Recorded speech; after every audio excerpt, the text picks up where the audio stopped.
Welcome on into 19 on the Clock, your Tri-State high school and college sports podcast. I'm your host, Brad Pushkar. Joining me, as always, is my co-host, Jackson McCarty. Absolutely. And also joining us is sports agent and lawyer, Chris Macke. We're talking about the biggest thing in sports, in college sports specifically right now, name, image, and likeness, NIL, and kind of how this is affecting the athletes specifically, especially with ongoing court cases and things like that. So, I also would like to preface, Chris, thank you for finding time because you sent me, or Tricia had sent me, a list of kind of what all you do and, kind of your background, and it's a miracle that you have time for sleep, let alone, to hop on a podcast with us here. So for the folks that aren't familiar, what is it that you get up to on a day-to-day basis? Yeah, well, first of all, she carries a lot of the load too, so you can say that up front. And I'm just glad I got my own introduction. Usually, I'm introduced as Tricia Macke's husband, and my identity went by the wayside a long time ago. But that's not a bad gig, though. Yeah. So no, it's got perks for sure. So I've been an attorney for 35 years, and a patent attorney, which is about as dry and technical and geeky as you can possibly get. I was an engineer before that, and that was the only way I could marry a law degree and an engineering degree. So that worked out, and I did other kinds of law, but always was around sports. And my dad was a sports editor in the Inquirer for many years, and grew up around sports every single day. I joke that I had to marry Tricia because I'd gotten so used to being on the media coattails involved in sports that was my only way to kind of stay in that loop. That was your source. So yeah, it's been a great experience. But about 5 years ago, when some of the kids that we had coached really started making inroads and were very successful, including, I'm going to say, when my son went to West Virginia and plays for Huggins and got to know a lot of these guys.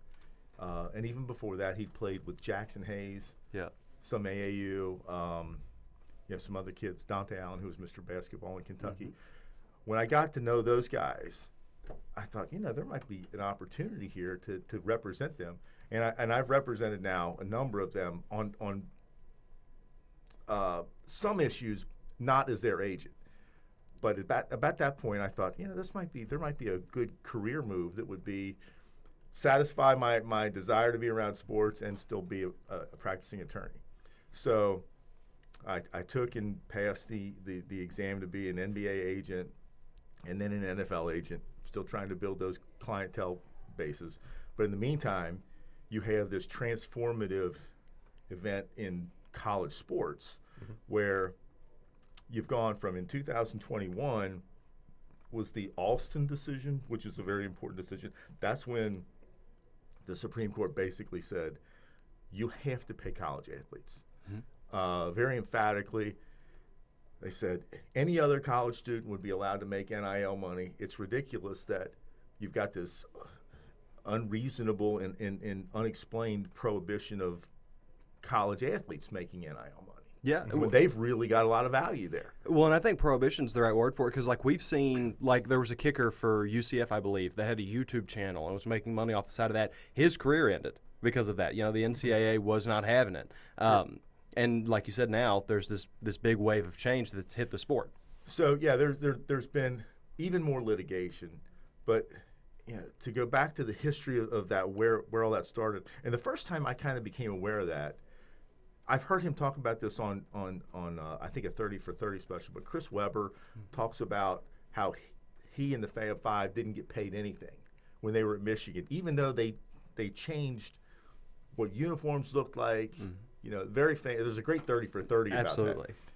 But even before I heard him say, I remember Mitch Albom telling the story of walking down the street with Chris Webber one day, and they go by a memorabilia shop, and there's a jersey in there for $175. And this is 25 years ago, maybe. And Mitch Albom said, "Why don't you come over and have a cup of coffee with me?" And Chris Webber said, "I don't even have $2 in my pocket for a cup of coffee." And Mitch Albom said, well, I can't buy it for you. So he said, that's a shame. And they look at this jersey, and he said, isn't that something? You know, somebody's making $100 on that jersey. It's my name. Yeah. My likeness. I'm never going to make a nickel off of that. How is that fair? Not to the pro level. So what you have 15, 20 years after that is the O'Bannons were the first big case. Charles O'Bannon or Ed O'Bannon, I'm not sure which one. But they see the NCAA basketball video game on EA Sports game, and he's in it. And he said, why am I not making any money? That's me in the video game. Right. My likeness in the video game. So he sues, and he wins. And that was the first crack in the structure. Ultimately, what has happened is the Supreme Court now has looked at it 3 different times, and they're getting increasingly negative about the NCAA. Why did you guys for 100 years not pay athletes? Right. Obviously, they've got great value. It's a tremendous revenue stream. Now it's become huge business. It's their revenue numbers are obviously comparable to NFL and NBA. Yeah. Well, and look at a school like Alabama. Their education system, they're not an Ivy League school by any means, but it's the football program and the culture that's been built around it that's not only drawing all these high-powered athletes to the school, but the students, that want to be a part of that and want to watch those games and feel what it's like, and sometimes drawing as much as 4 years of tuition, if not even higher, from what that football team had built. And the people that are responsible for it, $0. There's a really complicated economic analysis that's part of this. That the House litigation is what's pending right now, and House versus NCAA. Grant House, by the way, is the named plaintiff. Yeah, he was from right up near Mason. Okay. What's the name of the little city? Anyway, right by Mason, Ohio. I think he went to Mason High School. He became a swimmer at Arizona State, I think, and he's the named plaintiff, which it's funny because he wasn't going to get any money out of this, but he was the vehicle by which they could bring in all the big dollar guys. He was kind of the one to fall on the sword, so to speak. He was, and he's the name that everybody associates with it. But that litigation, they did this economic analysis, and they found that colleges realize a lot more benefits from an elevated sports presence program than just TV money. They'll have more applicants, regular students, going to school there, and they calculate that in profit margins. That's why for 100 years you had colleges that were I'm a Kentucky guy, right? So Kentucky was always, I think, perceived as they really operated barely within the rules. They built Wildcat Lodge for the players, and they had all kinds of perks, even before Pitino and Calipari. But I always perceived that as, man, the NCAA is really being harsh on my Kentucky Wildcats. Yeah, coming down on them. They put them on probation with the envelope with $1,000 and Chris Mills and all that stuff. But that's not really accurate. Kentucky is the NCAA. Absolutely. The schools are the members of the NCAA. I always perceived it as the NCAA was the evil parents, slapping down the children. That's not it at all. The schools are the NCAA. So, back in the day, there was a lot of high school athletes that would mysteriously show up with a brand new sports car for graduation gift from destitute parents. Right. And that would have been the easiest thing ever to enforce. Oh, easily. Where how did you afford that car? You put somebody under deposition. They can't lie about that. Right. But I think they looked at it and they thought, you know what? It's good for sports. It's good for sports that Kentucky, with its tradition, gets all those McDonald's All-Americans. And, and Duke and North Carolina and all those schools, they were all doing what they could do. And I'm sure a lot of it, there were a lot of $5,000 handshakes that didn't get reported. And right. Oh, that was 100%. Kind of the way they did business. But when you're looking at the revenue stream that the NCAA tournament produces, or the BCS, tournament games, it's crazy. Of course, you're going to spend hundreds of thousands of dollars to get the top the blue chip kids there. Right. Well, and like more presently, like in football, like when Ole Miss got sanctioned, and as far back as the 70s when SMU got sanctioned, it's really not punishing them for what they're doing; it's punishing them for being too obvious. Exactly. And it was just like, hey, it's got to be an insider secret. You can't. Yeah, we'll let it go, guys, but don't push it too far. Exactly. That's exactly accurate.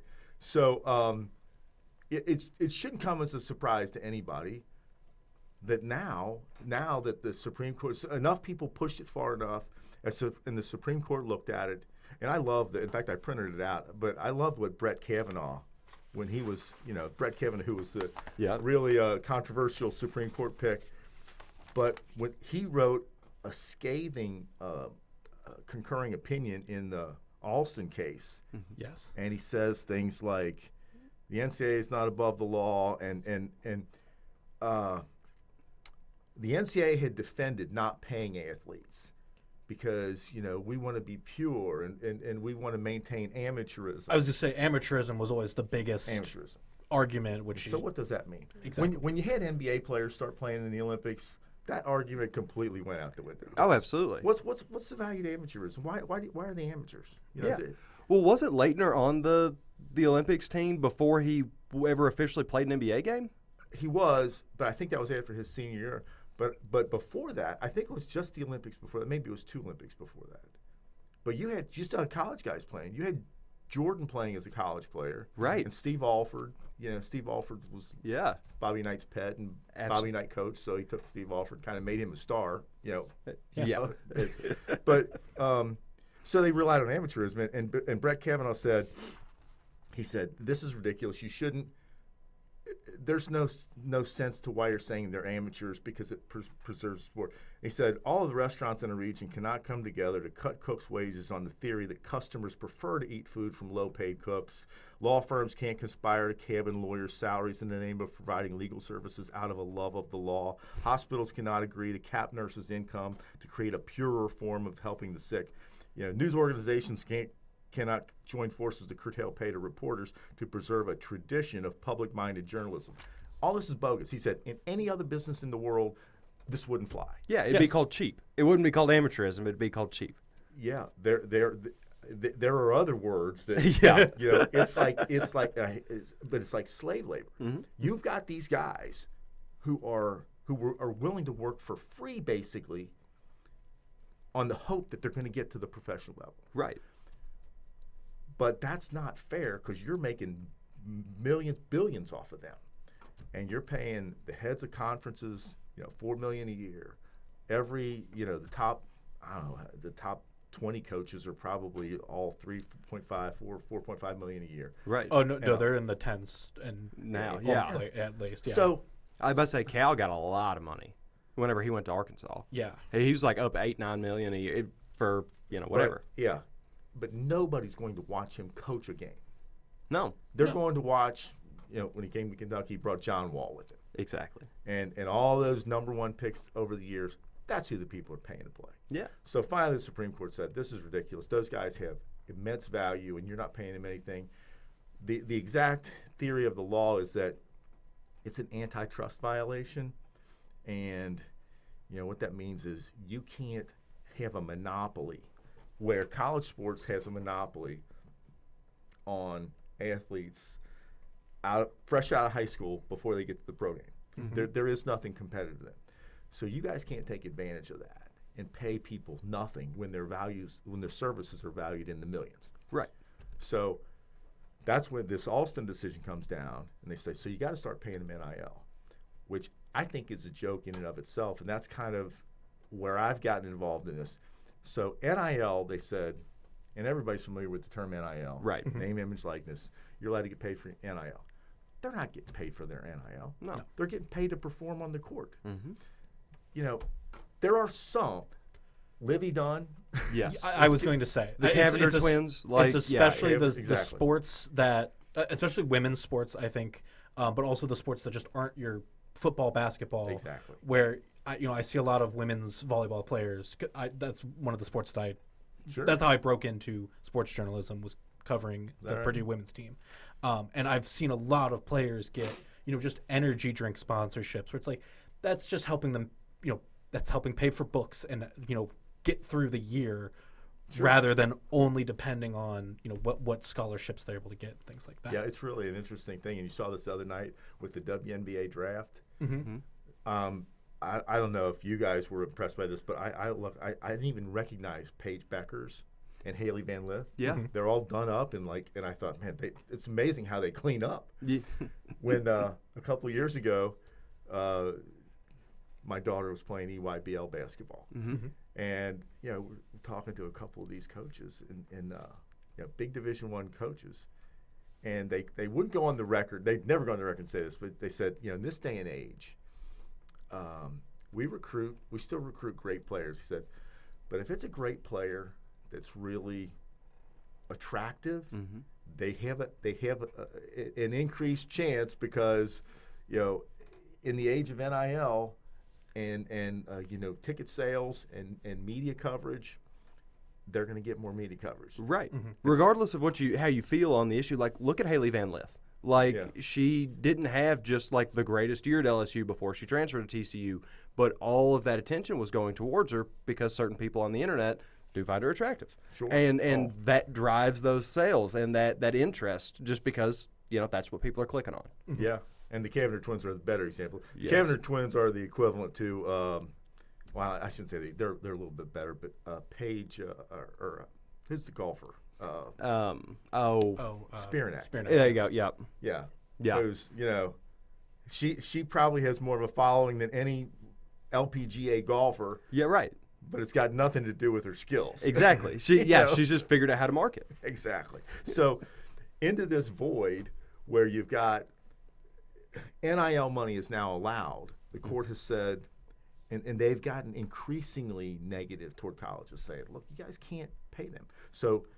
Or you have to pay them. You can't keep them on this voluntary, amateur, whatever income." So, but they still say, but it's only NIL money. Mm-hmm. You can pay them for the name, image, and likeness. And colleges, you can't even pay them that directly. So that's why you had colleges start these collectives. Right. Yep. Where they weren't going to pay the money. But after about a year of that, everybody could see that the coaches were just going to the collective saying, hey, we want that guy and that guy and that guy. Mm-hmm. They'll raise the money and go bring them to. It was a GM situation. It wasn't a. Exactly. And now we're seeing that become a now we're seeing thing. All these general managers at basketball programs, at football programs, and things like that. Yeah. It's funny. I just heard on the way here, and I didn't know this, but they have figured it out where Steph Curry is now the assistant GM at Davidson. Yeah. Something. Trey Young is the assistant at Oklahoma. Max Crosby just got an assistant GM spot for the Eastern Michigan football program. That makes sense as well. Like it's just like, oh, we graduated this star. Bring him home and basically use him as use your name. Right, literally. You let us use your name, image, and likeness to recruit these kids in. That's probably a really close secondary consideration to how much money there is on the table. Absolutely. And that's where it's funny. You mentioned Alabama before, and Alabama with whatever the football tradition that it has had for 100 years. But this year, you saw the SEC become not just the traditional powerhouse football league, but also the best basketball conference. Maybe this year might have been the best basketball conference, best basketball year any conference has ever had. Yeah. They put how many teams in the tournament? 9? I think 13. Was it 13? And they had 7 out of the final 16. Yeah. And the national champion. They could have easily had 3 out of the 4 final 4 teams and could have had both teams in the finals. Right. The only issue with comparing it to past is that the SEC is much bigger than it has been ever before and things like that. But just the way that the conferences have grown now, that's still more money to funnel in to just one group. It is, and the disparity in this. I don't know if I've read this or gotten into this, but the disparity in the Power 5 programs and the mid majors is only growing. Has gotten and it's going to kill all the mid-major programs. Yes. You'll never have Miami of Ohio, or better example. I've got 4 guys off of the Loyola team. Okay, yeah. That got to the Final Four great. It's a great story. I mean, I watch those videos and I still get goosebumps from watching how they had that run with the nun. Sister Jean, Sister and Jean. it was So you'll never see another one of those. Because as soon as somebody gets to that level of accomplishment, Power 5 team plucks them, pays them $2 million a year. Player or coach. Yeah, well, Like on both directions there. The coaches have their value, and their value has always been how good of a recruiter are you? And the guy that's got a proven recruiter, sure, can go make a lot of money. But you're seeing the guys from. I'm trying to think of a good example. Well, Kobe Bray this year at Kentucky went from Dayton, in mid-major. I don't know what Kentucky paid him, but probably over $1 million, I'm sure. Chaz Lanier, the jump he made up to Tennessee, that was a massive difference in where he was playing. Yeah, where was he before? It was it was like a Portland State type school. It was a very, very small. So and that's real. I mean, I can tell you. I don't want to get too much into my guys' actual names, but I'm really familiar with one guy that went from $15,000 a year. 3 years ago, whatever, made a jump from a mid-major to a bigger school, a Power 5 school, got $150,000 the next year. The following year, he made another big jump, transferred again, got $375,000, and if he had another year of eligibility, he'd have been near $1 million. Right. And that's the way the NIL money has kind of transformed the last 4 years. I think we're getting to a point of equilibrium now, where you're seeing. I showed you that table before, but the elite guys are getting $3 or $4 million a year. Starters are going to be $1 million to $2 million at the Power 5 schools. Yeah. At the mid majors, you're not, maybe a tenth of that. So nobody is going to go to the mid major school voluntarily. And if you're a local kid from Covington, I just saw transferred from DePaul, Jake Meyer. Yeah. He had a great year this year up until the middle of the season. I don't know what happened. The coach just sat him down or whatever. But I thought he was going to make a big jump to a Power 5 school. But the second half of the season was so bad that he's going to UAB. But still, if you can average 15 points a game at DePaul or Miami of Ohio or Dayton or Toledo or Toledo. Your MAC schools. Yeah, you're gonna have great offers from Power 5 schools the next year, making more money than you ever thought you would make as a college basketball player. Yeah. And that's great, more power to them. Well, and with this spring transfer portal just opening with college football, like Gio Lopez, quarterback at South Alabama, he's going to Chapel Hill, it looks like. It's definitely a raise for him. They're without any question. I think football is harder because I think it's harder to gauge how successful a guy playing at that level, at the lower D1 level, is going to adapt because, man, those guys are a lot bigger and faster. Yes. And taking a lot more hits. You're basically playing pro level, speed and size at Alabama or LSU, Florida, absolutely. Ohio State, and until you put them in a game situation in basketball, I think you can see. Well, first of all, there's AAU basketball where it kind of separates the good players, and you can see how well a kid does from a small school against the cream of the crop, the elite. In football, there isn't anything like that. Right. So you really don't see how well a kid's going to perform until he actually gets on the field against the elite level, linebackers and D line. So it's hard for me to think that they're going to have as much success with football identifying those sleepers. Right. That wound up at a smaller school just because they didn't get seen. I mean, I think that in football, there's Tom Brady is the best example, I think. Yeah. But Tom Brady, if he doesn't get a shot at Michigan, he never gets drafted. Right. And then even after he got drafted, if Breeze doesn't get hurt when he does, Bledsoe. Yeah. But yes. Yeah. Bledsoe. Yes. Yeah, Bledsoe. Okay. but he, instead of being the greatest quarterback of all time, he's a footnote, a second string guy that never got a chance. Right. Yeah. And it's just it's crazy that can happen still. Yeah, absolutely. back to the NIL. So where we are now is this House lawsuit was filed, and the NCAA, it was actually filed before the Alston case was settled. It was filed in June of 2020, and that actually explains the reason for the cutoff. So they're now paying, as part of this settlement, they're paying athletes back to June of 2016 because there's a 4-year statute of limitations. So since that lawsuit was filed in June of 2020, you can go back to June of 2016. If you played before June 2016, you're out of luck, the way it stands right now. Right.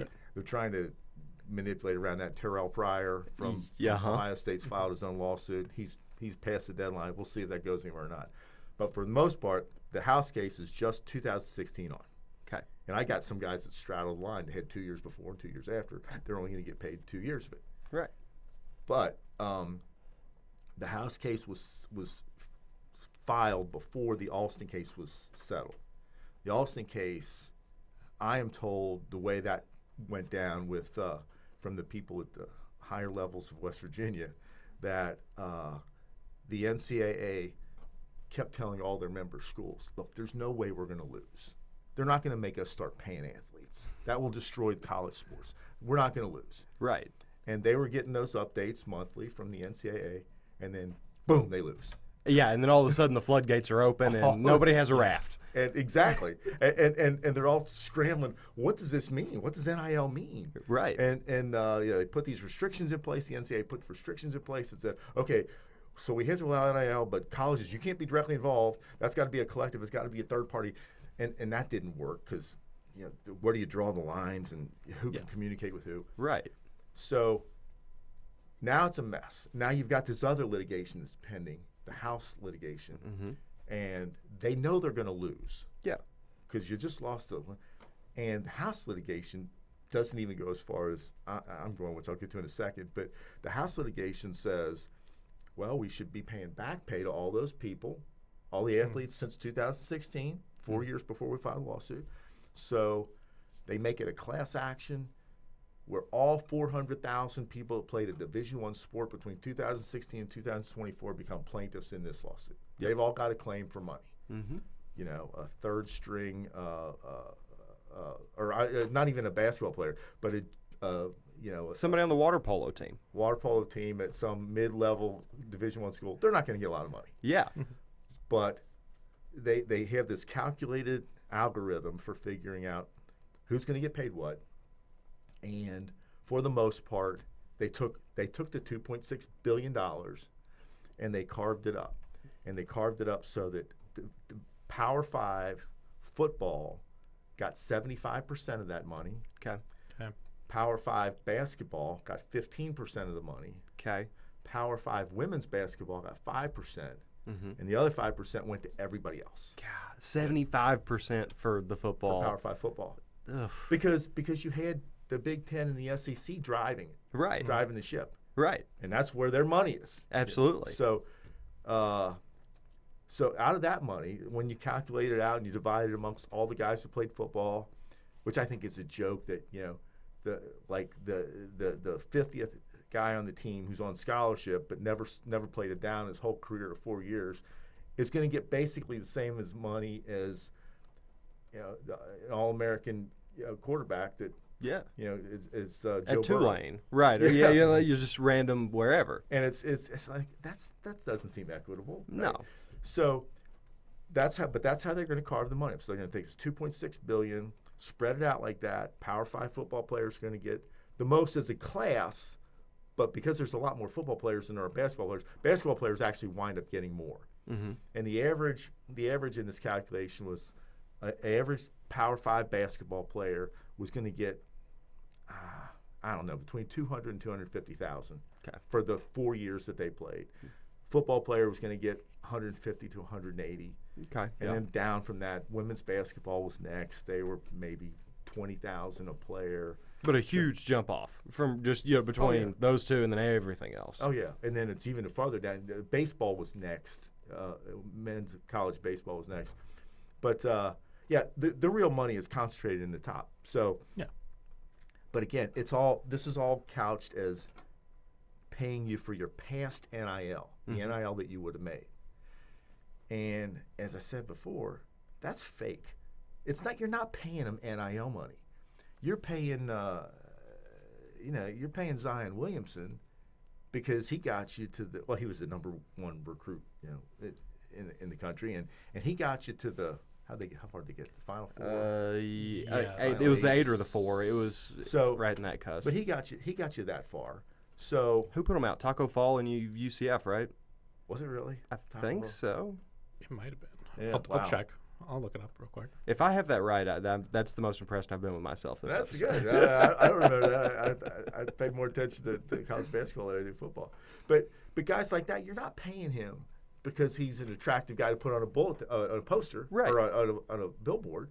You're paying him because he just got you 33 wins and got you to the Final Four. Right. It's a salary issue, not a. It absolutely is a salary. Yeah. It's pay for play. Pay for play is the verboten term that the NCAA won't admit that they're paying for play. Mm-hmm. And it's like and that's what. Mm-hmm. When I jumped into the house litigation with my 40 clients, and I kind of lined up with 2 other firms, a Mississippi firm and a Chicago firm. So we've got, out of the 350 opt-outs, we've got 280 of them. Wow. So we've got most of them, my point was, and I like these 2 firms because they are of the same mindset. I said, we need to say we're suing for pay for play, for salaries, in addition to NIL, because that's the truth. Yeah. I mean, everybody should wake up and admit that. The reason the NCAA does not want that to happen is because then 10 of your top 15 paid employees at the university are basketball players. Yeah. They're making more than the heads of every department, every professor, maybe the president of the university and the head football coach and college coach or basketball coach make more. Yeah. But for the most part, they're not going to be your most highly paid employees. Right. They don't want them to be employees. No, absolutely not. They want them to be independent contractors getting paid by this third-party NIL money. Well, because it's a self-perceived power structure issue. It is. It's also got something to do with like workers' compensation, and you got to cover these guys and injuries on the job of football. Right. You got to pay for that coverage. Making them employees really makes it a more difficult proposition for the institutions, for the colleges. Yeah. So they don't want it. The NCAA doesn't want it. So they call salary NIL money, which is bogus. They put it in a weird sideways bucket. Yeah. Which is kind of an offside question here. And if you don't really have an opinion one way or the other, feel free to say as much. But if the NCAA were to shift more into, okay, these are employees, but you do contracts. So it's like 2-year deal to be here. Do you think that would be enough for both sides to kind of be happy with? Well, you're seeing, Tennessee quarterback. Nico Yamaleava. I guess he signed a 4-year deal. I haven't seen that for sure, but I haven't seen any of his numbers yet. $2 million a year, so $8 million wasn't enough for him. Right. And that kind of reminds me of you guys aren't going to be able to remember this, but Magic Johnson at one point signed a 25-year, $25 million contract, $1 million a year, in 1988 or 89 or 90, right before he was diagnosed with AIDS. But he signed this, and $25 million was, I would say, roughly equivalent to allow a $1 billion contract. Yeah, it was obscene. We're getting close, but $1 billion. So that kind of money was ridiculous. But after about 5 years, inflation, everybody's catching him at $1 million a year. Right. So he wants to renegotiate, and it was, so I took the great year he had at Tennessee, and he's got a great future. He's going to make $2 million a year. Yeah. But now he's looking at, Travis Hunter and Shedeur Sanders, Arch Manning. I know he's got like the highest assumed valuation. Cooper Flagg. Yeah. That are making $5 million, $8 million, maybe $10 million. I heard an estimate the other day that Cooper Flagg's value probably was $20 million this year. Golly. All things considered. Now, I don't know. That's kind of an informal and maybe gilding the lily, but it still is way more than $2 million a year. Yeah, absolutely. I'm sure he was thinking, I'm getting screwed at $2 million a year. Yeah, and literally, or like again with Arch, like the backup at the University of Texas is probably making double me. Yeah, I'm wondering what's going to happen with him this year. Is he the starter this year? Yeah. Yes. Quinn is in the NFL draft. Yes. Yeah. I'm amazed they've waited this long with Arch Manning. Actually, I'm more impressed that he waited this long. Yeah. You know, it doesn't take a whole lot to transfer. I think the Manning family wanted to wait. But, you bring up a good point where all these numbers that we kind of throw around are a little bit of speculation, unless you as an agent know some of the numbers that you have done. Yeah. But do you think that there's a future where these are much more, like we know Patrick Mahomes' contract details with the Chiefs. We know Joe Burrow's with the Bengals. Is there a future where I can look up, a Brendan Sorsby at the University of Cincinnati? I think there has to be. Yeah. And this is why. Because I think that the college situation as it exists today is unsustainable because the NFL and the NBA and MLB, they all had this problem, and they solved it differently. The NFL and the NBA have a collective bargaining agreement that says this is how much everybody's going to play, which is really funny. As I got into being an NBA and NFL agent, I thought, there's nothing to negotiate here. I'm not like some shrewd negotiator. These numbers are all set. Right. You know what the first pick's going to get, the second pick's going to get. All those numbers are set. An agent's just somebody signed at the bottom of the page. Because it's all scheduled by the collective bargaining agreement and what their revenue is for that year. In those two leagues, they take all the revenue that all the teams make, and they split it 50-50, just about 51-49. Players get half, owners get half. And that's worked out well because by putting a salary cap in, especially the NFL is a true salary cap, you keep where the Bengals can compete. Right. You're not. The Bengals can afford it, and it's tougher for them, but still they can afford to operate within the salary cap and be competitive. You get to avoid the Major League Baseball issues. The Reds are never going to compete again, right? Like it is the way it is now. You can't. Or the Athletics, or like all the Pirates. Yeah. There's just no way to hold on to a guy for 5 years, or you can hold on to one guy maybe for 5 years, right? But Ellie De La Cruz is going to be gone in a couple of years because Cincinnati's never going to be able to pay him. It's amazing that they held on to Joey Votto as long as they did. No kidding. Or like the Pirates with Paul Skeens, where it's like you have this. Yeah. Both these teams have generational talents that everybody's like, well, we're just going to get their contract out and call it a day. And I know there was at one point absolutely something where like the entire salary of the Pirates roster was smaller than like Juan Soto's deal or something. A number of different deals that these big market teams like New York and things like that were making. Oh yeah. And I think you're right that as it stands, Ohio State, Alabama, Duke are these major institutions that everyone knows that it's going to be harder for a Miami of Ohio to try to even remotely catch up. It's going to mirror that because the guy at Miami that averages 16 points a game, he's not going to be at Miami next year. Absolutely not. He's going to get $2 million a year to go to Alabama, or I said basketball, Kentucky or Duke or North Carolina. But so in football and basketball, you've got these collective bargaining agreements, and I think that's more importantly, I haven't heard anybody else mention this. You've also got a draft that restricts. You're going to get paid, but you can only negotiate with one team. In college, the number one recruit in the country is being hounded by everybody. Yeah. And he can go to Baylor. BYU is a better example because A.J. Dubance just signed with BYU. Right. But he goes to BYU. BYU says, we'll give you $2 million a year. He goes to Kentucky. Kentucky says 2.5. Yeah. Duke says 3.2. And it's just, you can see that's unsustainable. Right. Football and NBA and NFL solved that by saying, okay, we're going to have a draft, and it's going to be based on, worst teams first. And that way, they're going to be big salaries for the top picks, but it's going to be controlled, and we're going to make other teams better to maintain the competitive balance. You don't have that in college right now. And how would you even enforce that? Are you going to have 100 and something odd teams picking in the first round? That's the tough thing, because if you just did it with the power conferences, that's maybe 70 teams, right? So roughly double, and you're still handicapping everybody that's not Power 5. Exactly. Immediately, and it's like have fun with the scraps, I guess. They don't have the money, and that's where I think that's the real damage is going to be done to those mid-level teams. But there's been talk about the Big Ten and the SEC.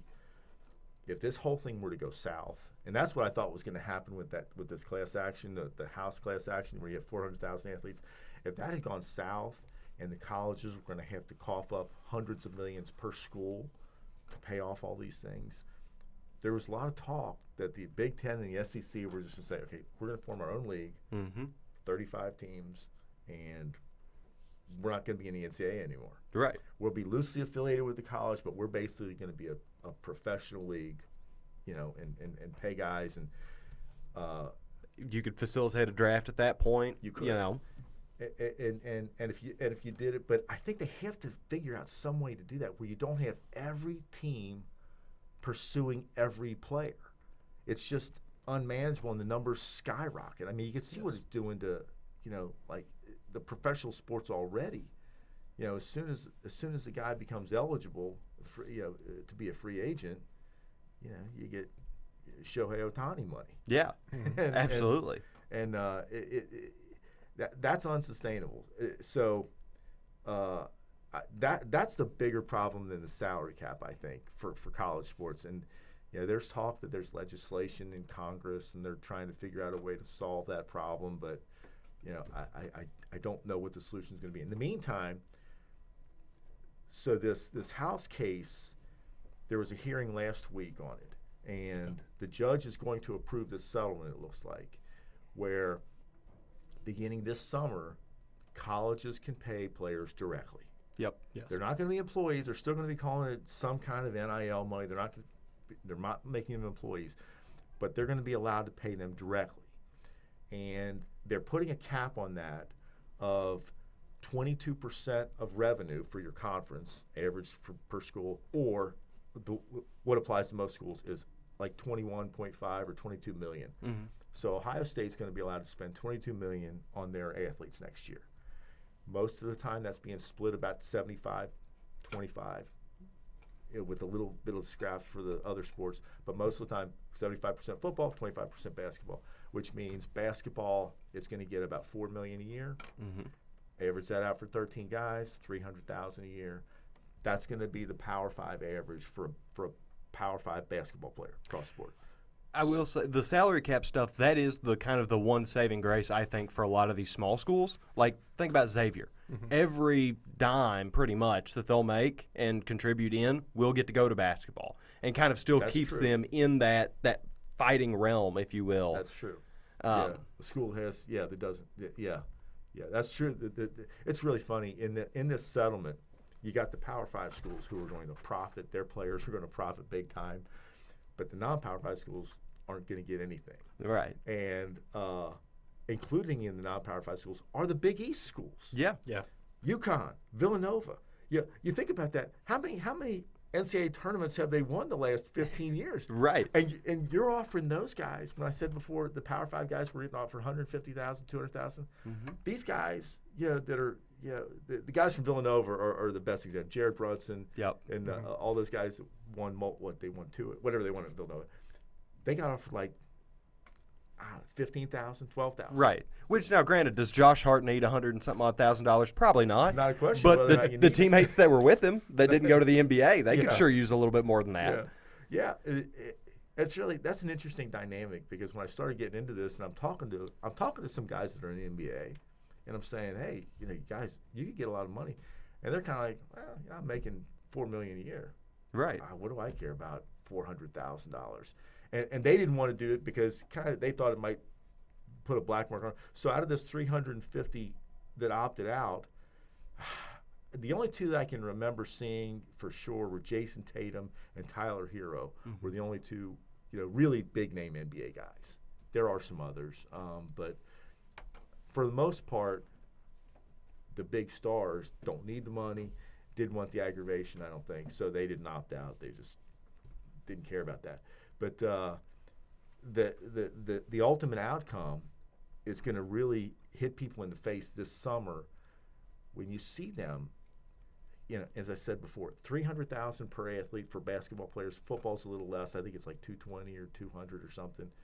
But now the numbers that you see when you see these guys that are signing for $3 million and $4 million a year, that's not the college saying, okay, we'll give you our whole $4 million allotment. Right. That's the college saying there are agents involved now and there's collectives, and they're saying, okay, we'll get you $3 million a year. We'll figure out what percent of that college is going to pay and what percentage that we're going to raise through NIL money. But part of this settlement, and the really controversial part that wasn't even discussed last week, is what they do with that NIL money. Because in the settlement, it's written that we're going to let colleges pay players directly. Mm-hmm. And colleges, big colleges, every Power 5 school you can think of is going to be able to spend $21 or $22 million. Yep. That's all, fairly well established. But the NIL money, there's a provision in this settlement that says, for NIL money, you can only spend it for a quote unquote valid business purpose. Okay. Now, what that right. means, what they tried to make it mean was, we're not going to let you take $5 million and pay it to, Arch Manning and call it NIL, unless Arch Manning is actually doing $5 million worth of commercials, signing jerseys, doing marketing. If you show us that he's actually doing that amount of work, $5 million, okay, then you can pay him that. Yeah. But it has to be that's what they wanted to call a valid business purpose. But that's so problematic, because what you're doing, if you do that, is you're getting right back to where you used to say you're not allowed to get paid anything for NIL. Now you're saying, well, you can get paid something for NIL, but only up to this level. And it's like, so that's not, it's still an antitrust violation. You're still not letting the guy make what his services are worth. Well, and it also just feels like another weird employee wrinkle, despite not calling them that, because it's a performance review. And it's like mandating and making sure that they're meeting these expectations, even though they're not. You're not being honest about what you're paying them for, though. Right. Yeah. Right. You're not paying Arch Manning to do commercials for you all day long. You're paying Arch Manning to come win football games. Absolutely. And and he does. He comes in with the family name and all that stuff, highly marketable. But if he's a dud, if they go 2-9 next year, Arch Manning's still going to be making money, and but the people aren't going to be happy there. Right. And they would, under normal circumstances, either cut his pay or release him or whatever. But if you're calling it NIL money, you're kind of saying, so performance doesn't matter. We're paying you for your name, image, and likeness, which is a lie. Right. It's like, even if I had a really bad year, I'm still Arch Manning. That's my name. That's my image. That's my likeness. Yeah.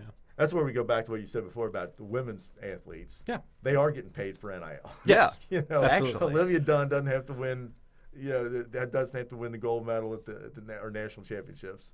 Which I did want to ask you, because we're running a little low on time. But I did have one more thing I want to make sure I ask you, because one of the big things that I kept seeing last year was when Purdue basketball was making their run. Yes.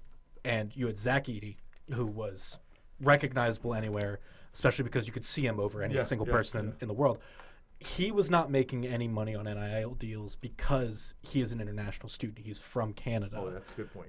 Is there anything that's being done to address things like that? Like, is a player like him eligible for this kind of settlement and things like that? My understanding is, and this is really, that's a great point you bring up, because that was one of my early disappointments. Mm-hmm. So Oscar Shibwe was my son's roommate his first summer at West Virginia. No kidding. So I know Oscar a little bit. Yeah. And when Oscar transfers to Kentucky, this is before he was the player of the year, but everybody could see that Huggins didn't use him right, and he was going to be a big star. I talked to him that summer, and I'm close to getting the deal done with him. And Oscar, you might be able to make some money here now that NIL's allowed. If you have a good year. And I talked to an immigration attorney friend of mine. He said he's not allowed to make money. Mm-hmm. He's a foreign exchange student, or whatever you call that. Yeah, you're on a student visa. Student visas. You're here on a student visa. You're only allowed to make money as an intern in whatever your profession is. Mm-hmm. So, and that doesn't include basketball. Right. So you're not going to be allowed to make money. So I called Oscar and said, Oscar, I'm sorry to tell you this. And he was very polite and nice. He said, well, the law is the law, and so on and so forth. Then they changed that, where and another agent swoops in and gets him, and that's the guy that represents him to this day. Right. And he gets Oscar these deals where it's now something where you're allowed to do it, but you can't do it in the States. So when Kentucky played in a preseason tournament in the Bahamas, he had to shoot some commercials or something. He got paid $1.5 million or something while he was in the Bahamas for the year. And obviously that was why he stayed at Kentucky after being the National Player of the Year. He doesn't know where he's going to go in the draft. So, of course, he's going to say, I'm going to come back to Kentucky and make another $1.5 million or $2 million. And, maybe my draft stock will go up next year, which is, it's amazing it never has, because I think he's absurdly talented. But we see that a lot with, like, college dominating big men like Edey, and which I know that's kind of a weird example because he did get drafted pretty high, but they undervalue that for whatever reason. Oscar, I think Oscar's got the problem of I think he's like he's a Dennis Rodman level rebounder, but he's not really that tough. It is his offensive game, inside he just can't body up to those big NBA guys. Right. But it still is a mystery because he had great numbers in the G League, and he was I guess he was with the Pacers last year when they won the in-season tournament. Yeah. So he got a chunk of money for that, but it's amazing to me that he hasn't made it. Because he's a really, on top of being a great basketball player, he's a real positive kind of community guy. You're right. That would be, he's not going to have to carry baggage like John Moran or something like that. Yeah, he's going to stay out of the hair and just be efficient and easy to be around. Good guy in the community. Yeah. I used to joke that was what kept some guys like Jim Breach around for the Bengals, and performing well on the field is part, but you can get by with a lot if you're just a good teammate and a good role player in the community. So Sam Hubbard last year, I know he had a down year, but he didn't really lose that much goodwill because he's still a Cincinnati kid, and has that love here in the community. Yeah, those Cincinnati roots, man. If you've got them and you can land on a team here, Doug Pelfrey, lived off of that for a long time, and Pete Rose is obviously the patron saint. Spuds this year, the Grand Marshal. Yeah, for the opening day parade. Yeah. There's a lot of drawback to that for sure. Trisha said he was she interviewed him that day. Yeah, actually, matter of fact, I edited that together. It was a fun little process. He was really nice. She said he was really, really, still to this day, modest and same guy. It's a miracle that she's not still sitting out there talking to who was the first interview? Oh, Marty Brenneman. Yeah. That thing went on for an hour and a half, man. That was.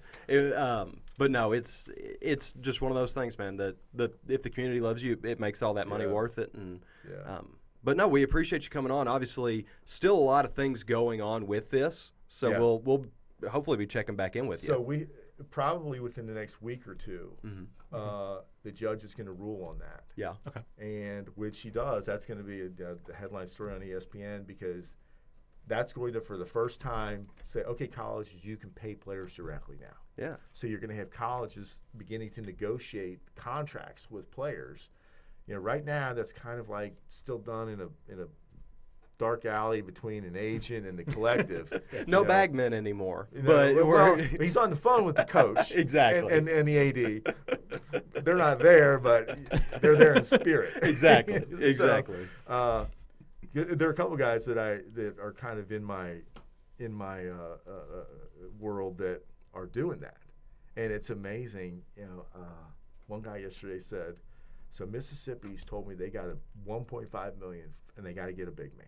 Yeah. He said, "Who we got? Who's out there? I need somebody that's a 6'10", Power 5 level player." He said, "I got the money. I'll just find him." And I said, "I don't know." It's amazing that now that's what it's come to. Right. You've got a set amount of money that they've got budgeted for it, and someplace out there are kids that are going to make money. I mean, high school kids are making money now, more money than I ever would have dreamed. I mean, I can remember when O.J. Mayo and Billy Walker were playing at North College Hill, and I always thought there had to be something going on there, because they were playing in big arenas, drawing thousands of fans. Absolutely. And I don't know how their coach was carving up that money, but be careful before you get another lawsuit started. Yeah. Yeah. So, well, I don't know. I hope I haven't dominated the time too much. This was great, Chris. And listen, you are the expert here, so there's no such thing as dominating this. You know, we needed, you know, your opinion here, and yeah, I think you gave us a lot of insight to understanding how it all works a little bit better. Well, I don't know. I'm a huge college basketball fan, and I hope that they can figure out a solution, because I think, as I said before, I think it's unsustainable without a draft and really without a salary cap. You know, the NBA salary cap isn't really a salary. Well, it's a salary cap, you know. But you can still go into the luxury tax and kind of get weird. And do you know what the disparity is? I didn't know this until I started getting the numbers every year. Mm-mm. So the NBA salary cap last year was, or it might have been the year before, was 128 million or something, 130 million per team. Okay. Which is about 10 million a player and that's about what the average was. But Golden State's payroll was like 320 million, because they're paying all those guys. Right. You know, when you had KD there and Curry, they're all making 35 million, 40 million. And it's like, so, and they're paying the luxury tax. But it's like, obviously they're making money at 340 million. Absolutely. Happy to pay the luxury tax if you're winning the NBA championship and, you know, you're the most, you know, recognizable team on the planet. But that's why it's kind of like, at least there's something there that you've got, and you've got a draft so that you can have a team get good through the draft, which in baseball, it doesn't lend itself to that because you don't have a salary cap, and really, it's truly rare to have somebody get to the major leagues within the first 2 or 3 years. Right. So you've got a lot invested in a guy before he ever gets there, and then once he does get to the big leagues, you've only got a few years until he's a free agent. Right, until arbitration hits and you're going to have to send him somewhere or lose him for nothing. Yeah, and that's baseball. I think it's bad. I saw a table the other day of the number of postseason victories for all franchises. Okay. Since 1995, maybe, or 2000, and like the Yankees have won 140 postseason games, and the Reds were at the bottom with 2 in 25 years. Yeah, it's crazy, the disparity, but it shows you. And the Reds weren't alone down there. I was about to say, and I bet you look at that and it looks a whole lot like the salary cap table does. It does. I think that was the comparison. I think it has salary cap versus wins, and so it's tough. I'm still a sports fan. I'm always going to be a sports fan, but you know, the money really does affect things, and I hope that they can figure out a way to make it so that, you know, I can still cheer for Kentucky, and that it's not just, I don't know, you can still cheer for the name on the front of their jersey. Yeah, just make the West a little less wild, you know, and not a free for all. Yeah. Exactly. But no, again, Chris, we really appreciate you for coming on today, man. Yeah, thank you for your insight. And thank you all for listening or watching. If you can find us on Spotify, Apple Podcasts, Amazon Podcasts, wherever you get your podcasts. And then the video version, if you've been listening and want to watch along, is available on YouTube, the FOX19 NOW app, and the FOX19 NOW Sports app. So thank you all for watching. We'll see you next week. Have a good one.